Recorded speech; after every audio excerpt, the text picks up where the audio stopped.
মিরসরাইতে আমরা প্রায় 850 একর জমিকে আজকে থেকে ডিফেন্স ইন্ডাস্ট্রিয়াল জোন হিসেবে এখন থেকে ইয়ারমার্কড হবে। স্বাধীনতা পরবর্তী সময়ে বাংলাদেশের সামরিক শক্তি বাড়ানোর বিষয়টি নিয়ে তেমন মাথা ঘামায়নি কোনো সরকারই। বিশেষ করে বিগত আওয়ামী লীগের দীর্ঘ 15 বছরের শাসনামলে সামরিক শক্তি বাড়ানোর কার্যকর তেমন কোনো পদক্ষেপ নিতে দেখা যায়নি। সবার সঙ্গে বন্ধুত্ব ও কারো সঙ্গে বৈরিতা নয়, এই নীতিতে চলতে গিয়ে নিজেদের সামরিক শক্তির মেরুদণ্ড শক্তিশালী করতে পারেনি হাসিনা সরকার।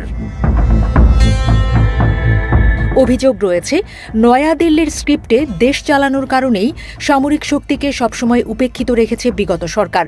কারণ বাংলাদেশ সামরিক দিক দিয়ে শক্তিশালী হোক তা ভারত কখনো চায়নি বলেও অভিযোগ রয়েছে। বাংলাদেশ সামরিক শক্তি বাড়ানোর উদ্যোগ নিলেও নাকি ভারতের পক্ষ থেকে বাংলাদেশের আঞ্চলিক স্থিতিশীলতা বজায় রাখতে সবসময় আশ্বস্ত করা হয়েছে। কিন্তু 24-এর গণঅভ্যুত্থানে হাসিনার পতন হওয়ার পরে মুখোশের আড়ালে থাকা ভারতের আসল চেহারা বেরিয়ে আসতে শুরু করে। মিথ্যা বলিতে আশ্বস্ত করলেও সেই ভারতই বাংলাদেশের সার্বভৌমত্বের জন্য সবচেয়ে বড় হুমকি তৈরি করতে থাকে। সীমান্তে জোর করে কাঁটাতারের বেড়া দেওয়ার চেষ্টা থেকে পুশিনের মতো ঘটনা ঘটিয়ে বাংলাদেশকে উস্কানি দিতে থাকে ভারত। এই পরিস্থিতিতে নিজেদের ভঙ্গুর সামরিক শক্তি বৃদ্ধির প্রয়োজনীয়তা হারে হারে অনুধাবন করতে শুরু করে বাংলাদেশের অন্তর্বর্তী সরকার। আর তাই তো হাসিনার ফেলে যাওয়া মেরুদণ্ডহীন সামরিক শক্তিকে প্রাণ দিতে উঠে পড়ে লেগেছে তারা। সেই ধারাবাহিকতায় চীন ও পাকিস্তানের সঙ্গে সামরিক চুক্তি করা হয়েছে। এবার সামরিক ও প্রতিরক্ষা শিল্পে বাংলাদেশকে অংশগ্রহণকারী দেশ হিসেবে গড়ে তুলতে চট্টগ্রামের মিরসরাই অর্থনৈতিক অঞ্চলে ডিফেন্স ইন্ডাস্ট্রিয়াল জোন স্থাপনের নীতিগত সিদ্ধান্ত নিয়েছে সরকার। সোমবার বাংলাদেশ অর্থনৈতিক অঞ্চল কর্তৃপক্ষের 4র্থ গভর্নিং বোর্ড সভায় এই সিদ্ধান্ত নেওয়া হয়। এতে সভাপতিত্ব করেন অন্তর্বর্তী সরকারের প্রধান উপদেষ্টা ও গভর্নিং বোর্ডের চেয়ারম্যান অধ্যাপক মুহাম্মদ ইউনুস।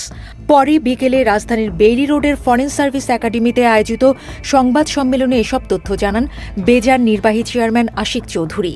এ সময় আরও উপস্থিত ছিলেন প্রধান উপদেষ্টার প্রেস সচিব শফিকুল আলম। বেজার গভর্নিং বোর্ড সভায় জানানো হয়, চট্টগ্রামের মিরসরাইয়ে প্রায় 850 একর জমি ডিফেন্স ইন্ডাস্ট্রিয়াল জোন হিসেবে মাস্টার প্ল্যানে অন্তর্ভুক্ত করা হয়। অর্থাৎ এই বিশাল জমির উপর সামরিক সরঞ্জাম তৈরির কারখানা চালু করবে বাংলাদেশ। এ বিষয়ে আশিক চৌধুরী বলেন, ভারতীয় অর্থনৈতিক অঞ্চলকে G2G কাঠামো থেকে বাদ দেয়া হয়েছে, সেই জায়গা খালি রয়েছে। সেখানের প্রায় 850 একর জমিতে হবে এই জোন।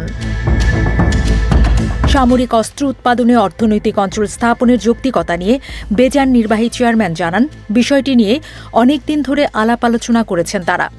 বিশ্বে দিন দিন অস্ত্রের চাহিদা বাড়ায় একদম খাঁটি অর্থনৈতিক দৃষ্টিকোণ থেকে চিন্তা করলেও ডিফেন্স ইন্ডাস্ট্রিতে বাংলাদেশ অংশগ্রহণকারী হিসেবে কাজ শুরু করতেই পারে।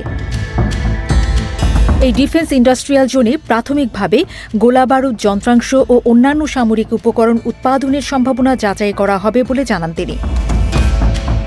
এই ডিফেন্স ইন্ডাস্ট্রিয়াল জোন বাংলাদেশের সামরিক শক্তির সম্ভাবনার দুয়ার খুলে দেবে বলে মনে করছেন সামরিক বিশেষজ্ঞরা।